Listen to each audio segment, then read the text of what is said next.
If keto makes you feel weak, shaky, or weirdly drained, it's not automatically a sign the diet isn't for you.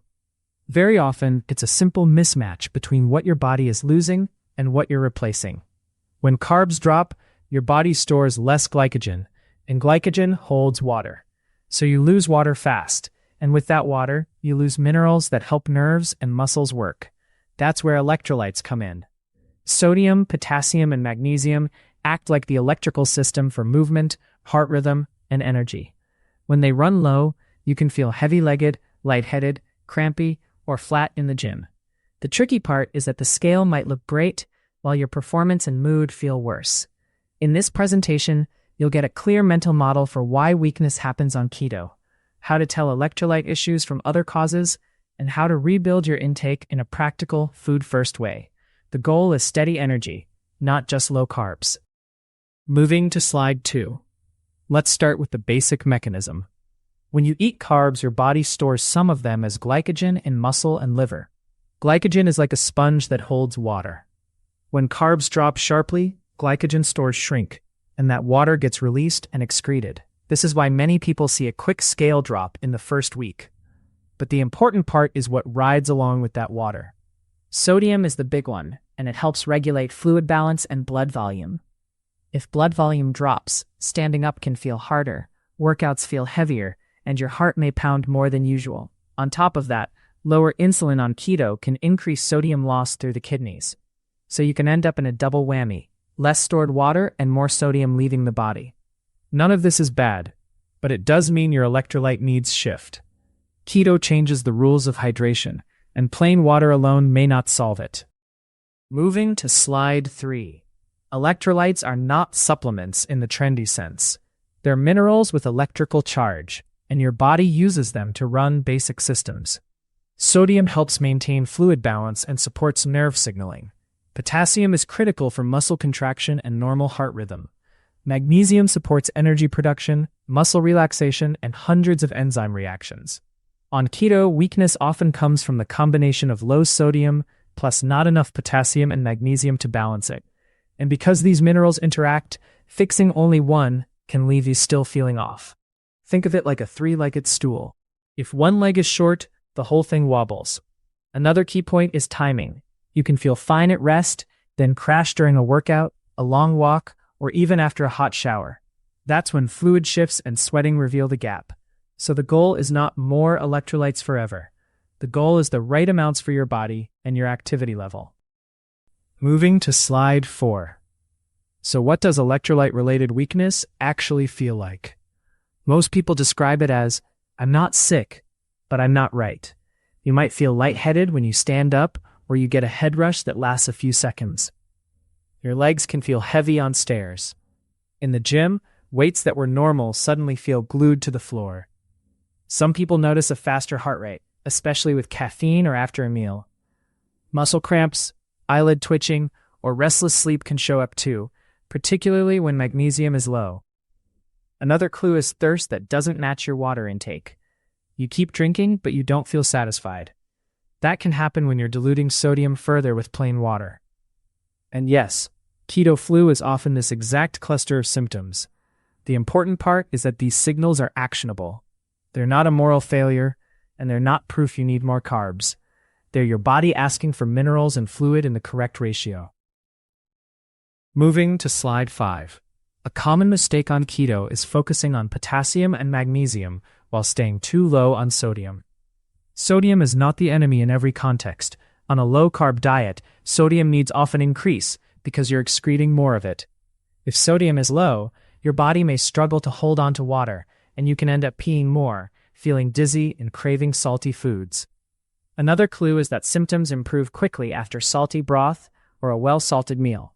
That fast response points to sodium and fluid, not fat adaptation. But sodium isn't a free-for-all. People vary, and certain health conditions require caution. The practical approach is to notice patterns.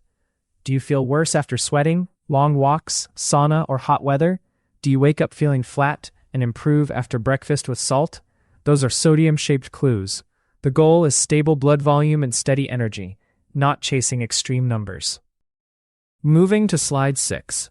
Now let's talk potassium, because it's the mineral most people undereat even before keto. Potassium lives inside your cells and helps muscles contract smoothly. When potassium is low, you can feel weak, crampy, or like your muscles fatigue too quickly. The challenge is that potassium-rich foods are often carb-containing, like bananas and potatoes, so people assume keto makes potassium impossible. It doesn't. You just have to choose different sources. Avocado is a classic. Leafy greens, mushrooms, and many low-carb vegetables contribute too. Meat and fish have some potassium, just not as concentrated as produce. Another issue is that if you raise sodium without any attention to potassium, you can feel puffy or off balance. The point isn't to fear salt, it's to pair salt with potassium-rich whole foods, so your body can maintain the sodium-potassium gradient that drives nerve impulses. If your keto plan is mostly cheese, butter, and protein shakes, potassium is often the missing piece.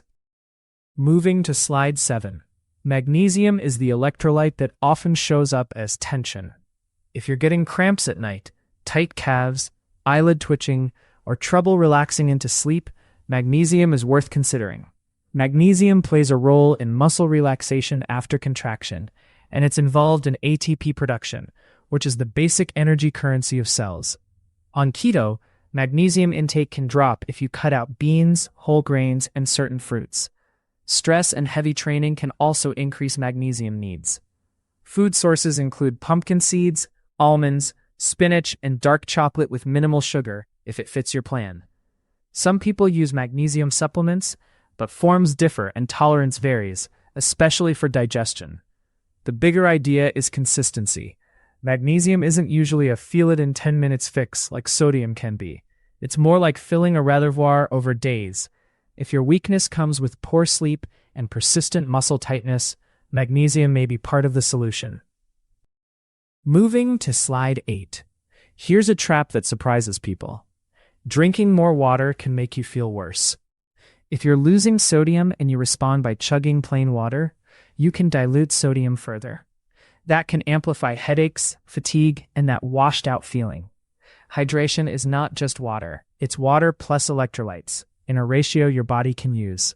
A simple way to think about it is this. Water is the delivery truck, but electrolytes are the cargo. If the truck is full and the cargo is missing, the delivery still fails. This matters even more if you're doing intermittent fasting, because you may go many hours with no minerals coming in. Coffee and tea can add to fluid loss in some people, especially if you're sensitive. The practical fix is to build electrolyte intake into your day, not just react when you feel bad. Start with salting food properly and consider a salty drink around workouts or long periods between meals. Moving to slide 9, let's separate electrolytes from other common causes of weakness on keto, because not every slump is sodium. One big factor is simply not eating enough total energy. Keto can blunt appetite, and it's easy to undereat without noticing. Another factor is protein being too low, which can affect recovery and overall strength. Then there's the adaptation period. Your muscles may temporarily perform worse, while they shift toward using more fat and ketones, especially for high-intensity efforts. Sleep matters too. If you're waking up early, stressed, or cutting calories hard, weakness can follow. So how do you tell? Electrolyte weakness often fluctuates quickly and responds to salt and fluids. Undereating tends to feel like a steady, all-day drag and persistent hunger or irritability. Adaptation is more about specific performance, like sprints or heavy sets feeling harder, even if daily energy is okay. You want to troubleshoot in the right order, starting with the simplest variable. Moving to slide 10. Now let's get practical with a simple troubleshooting sequence. First, check sodium through food. For many people, adding a salty broth or salting meals more consistently is the fastest test. Second, make potassium a daily habit using keto-friendly foods. Think avocado, leafy greens, and mushrooms as regular staples, not occasional add-ons. Third, support magnesium through foods like pumpkin seeds and greens, and consider whether sleep and training load are draining you. Fourth, pay attention to timing. If your weakness hits mid-morning during fasting, you may benefit from electrolytes earlier. If it hits during workouts, you may need a salty drink before or after training, especially in heat. Fifth, track your response for a week. Not obsessively, just enough to see cause and effect. The goal is to move from guessing to a repeatable routine.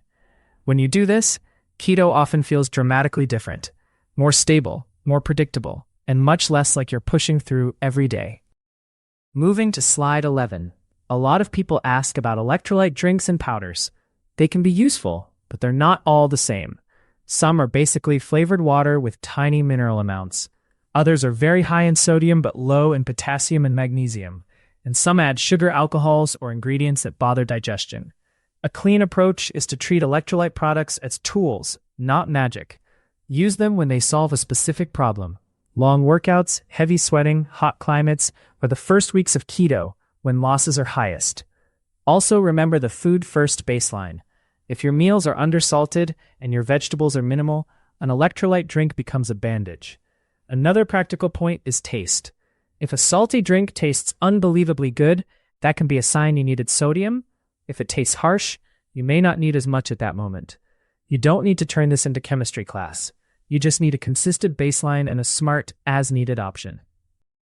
Moving to slide 12, let's talk about special situations where electrolyte needs jump.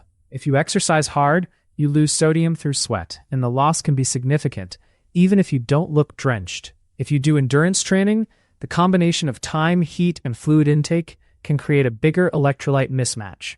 If you work in a hot environment or use saunas, the same applies. Another situation is very low carb plus low calorie. That can stack fatigue from two directions: less total energy and more fluid loss. And if you're doing keto with intermittent fasting, you may go long stretches without any sodium coming in.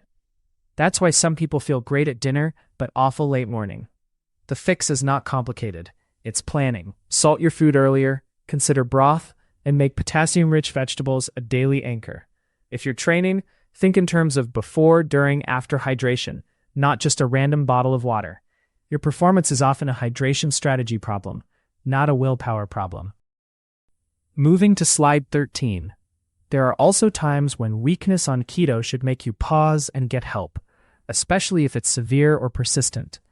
If you have fainting, chest pain, severe palpitations, confusion, or symptoms that don't improve with reasonable hydration and food, that's not something to power through. The same goes if you have kidney disease, heart failure, or you've been told to limit sodium or potassium.